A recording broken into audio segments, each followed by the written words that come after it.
Assalamualaikum, selamat datang kembali di video handover untuk monitoring SRB dan H2S. Latar belakang dari pekerjaan ini yaitu terkait project extend schedule pigging Ataka dan MKS oil line. Salah satu action item pada proyek tersebut yaitu melakukan cek bakteria growth dan H2S fase gas oleh internal lab Santan. Jadwal pengecekan SRB dan H2S disesuaikan dengan jadwal pigging dan batching biosite di oil line Ataka dan MKS. Oleh karena itu, tim chemical sudah menyusun jadwal pengecekan SRB dan H2S sebagai berikut. Di 3 minggu pertama dilakukan pengecekan before dan after batching biosite. Dilanjutkan dengan pengecekan SRB di checkpoint ke-1 dan checkpoint ke-2 untuk melihat pertumbuhan bakteri di antara jadwal batching berikutnya. Selanjutnya sampai akhir bulan Oktober hanya dilakukan pengukuran SRB before dan after batching biosite. Sedangkan untuk monitoring H2S konten dilakukan pada gas line IP separator seminggu 2 kali, yaitu Rabu sore dan hari Minggu.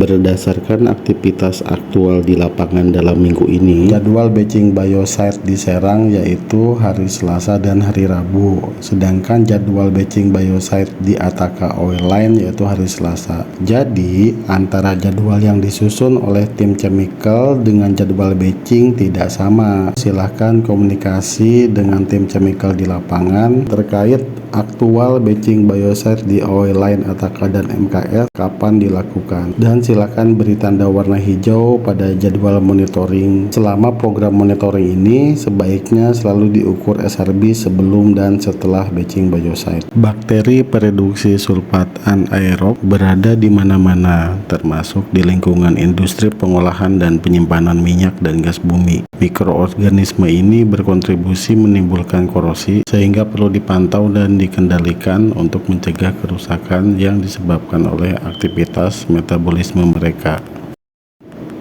Prinsip reaksi kimianya yaitu tabung media kultur yang khusus diformulasikan untuk pertumbuhan bakteri SRB, media agar mengandung agen pereduksi yang mempertahankan potensial reduksi oksidasi rendah dan dengan demikian memungkinkan untuk pertumbuhan maksimum.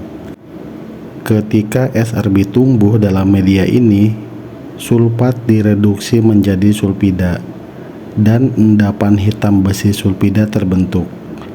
Tingkat warna kehitaman pada media berbanding lurus dengan jumlah pertumbuhan bakteri pereduksi sulfat atau SRB. Jadi, semakin hitam yang terlihat pada media dalam tabung, artinya SRB-nya semakin tinggi. Reaksi yang digunakan pada pengukuran SRB kali ini yaitu Sanicheck SRB Kit. Sebagai contoh yaitu pengukuran SRB di sampling point incoming Ataka. Akses menuju area sampling point incoming Ataka dipagar dan berkunci. Untuk membuka kuncinya silahkan ambil kunci di control room process plan. Buka palep di tapping point incoming Ataka. Kunci yang mana? Yang iya, karena ini pasti. Ya. Buka palep sampling point menggunakan kunci Inggris karena di palep sampling point tidak ada handle-nya. Jadi silahkan menyiapkan kunci Inggrisnya dari lab. Lakukan flushing line dengan cara mengalirkan sampel incoming Ataka untuk beberapa waktu sampai temperatur tubing sama dengan temperatur di sistem.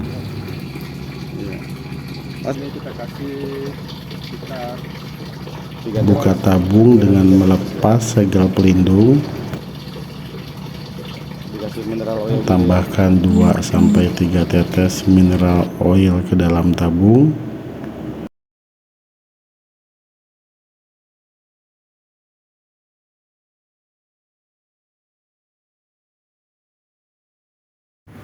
Setelah penambahan mineral oil, tabung ditutup kembali.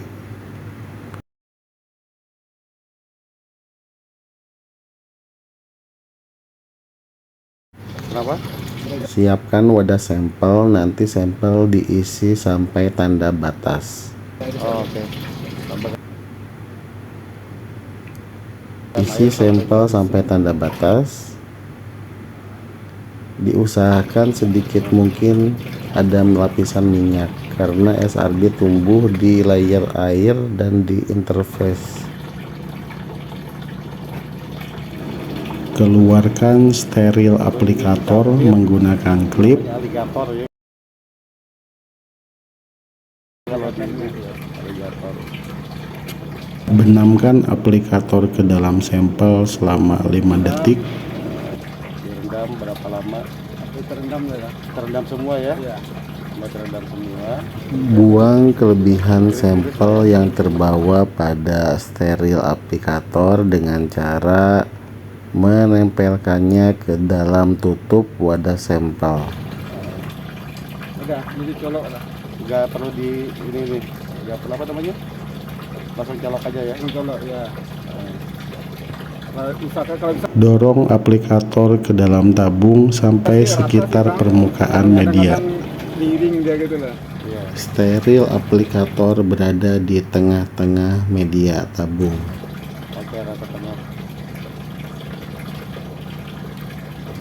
Tabung tutup kembali dan sampel diberikan label yang sesuai. Baru kasih label ya? Iya, kasih label. Oke. Inkubasi pada suhu 30-35 derajat Celcius selama 1-5 hari. Setelah selesai pengukuran SRB, tutup kembali palap sampling point dan palap pada tapping point incoming ATK. Amati tabung secara teratur dan bandingkan dengan grafik di bawah ini. Pada data hasil pengukuran SRB di atas, yaitu pengukuran SRB dilakukan pada tanggal 20. Jadi pada tanggal 21 dilakukan observasi hari pertama inkubasi, yaitu hasilnya masih tidak ada reaksi. Begitupun di hari kedua inkubasi, hari ketiga dan hari keempat, yaitu tanggal 22, 23 dan 24 sama masih belum ada reaksi. Jadi jika tidak ada reaksi, silakan isi sesuai tabel yang ada di bawahnya. Jika ada reaksi akan terlihat warna hitam di sekitar steril aplikator atau hitam menyeluruh di dalam cup. Mengenai nominalnya, silahkan disesuaikan dengan nominal yang ada di dalam tabel. Sekian handover pengukuran SRB untuk kru yang akan datang Selasa besok. Terima kasih sudah menonton videonya sampai selesai.